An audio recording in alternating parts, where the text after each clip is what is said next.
नमस्कार, मी Shruti Rahul. News top 9 या बुलेटिनमध्ये आपलं स्वागत करते. सुरुवातीला महत्त्वाची बातमी आहे.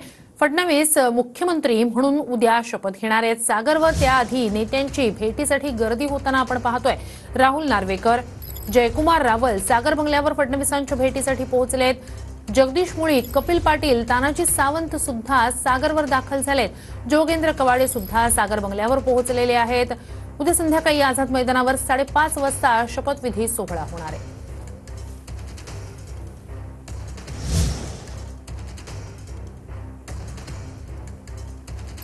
उद्या शपथविधी आहे, त्याआधी एक नेते सागर बंगल्यावर पोहोचतायत. जगदीश मुळीक यांचं हे दृश्य आपण पाहतोय. सागर बंगल्यावर पोहोचले. माजी खासदार कपिल पाटील सुद्धा सागर बंगल्यावर पोहोचलेले होते. राहुल नार्वेकर सुद्धा फडणवीसांच्या भेटीसाठी सागरवर दाखल झालेले आहेत. तानाजी सावंत हे सुद्धा सागरवर पोहोचल्याचं माहिती हाती आलेली आहे. उद्या फडणवीस मुख्यमंत्री म्हणून शपथ घेणार आहेत. तानाजी सावंत सागर बंगल्यावर पोहोचले, त्यावेळेसची ही दृश्य. कपिल पाटील सुद्धा सागर बंगल्यावर फडणवीसांच्या भेटीसाठी दाखल झाले. जगदीश मुळीकही पोहोचलेले आहेत. सीमा हिरे असतील, इतरही काही महत्त्वाचे नेते. राहुल नार्वेकर सुद्धा सागर बंगल्यावर फडणवीसांच्या भेटीसाठी दाखल झालेले आहेत. सागरवर नेत्यांच्या भेटीगाठींचं सत्र आत्ताही सुरू असल्याचं दिसतंय. उद्यावर हा शपथविधी सोहळा आलेला आहे आणि अशातच अनेक नेते महत्त्वाचे आत्ताही सागर बंगल्यावर फडणवीसांच्या भेटीसाठी दाखल होताना आपण पाहतोय. राहुल नार्वेकर सागर बंगल्यावर पोहोचले.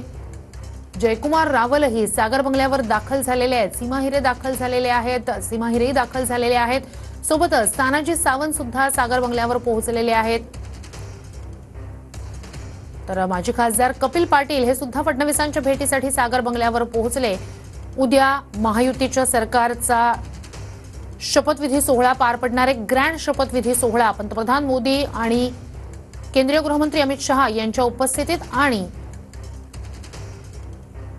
भाजप शासित राज्यांच्या मुख्यमंत्र्यांच्या उपस्थितीत, व्हीव्हीआयपींच्या उपस्थितीत हा शपथविधी सोहळा आझाद मैदानावर पार पडेल आणि त्याआधी अनेक महत्त्वाचे नेते हे सागरवर पोहोचतायत. जोगेंद्र कवाडे पोहोचल्याची ही दृश्य आपण पाहतोय. रामदास आठवले सुद्धा सागर बंगल्यावर फडणवीसांच्या भेटीसाठी, अर्थात त्यांचं अभिनंदन करण्यासाठी पोहोचतायत. आजच भाजपच्या विधिमंडळ पक्षाच्या बैठकीत फडणवीस यांची विधिमंडळ पक्षाचे नेते म्हणून घोषणा झाली.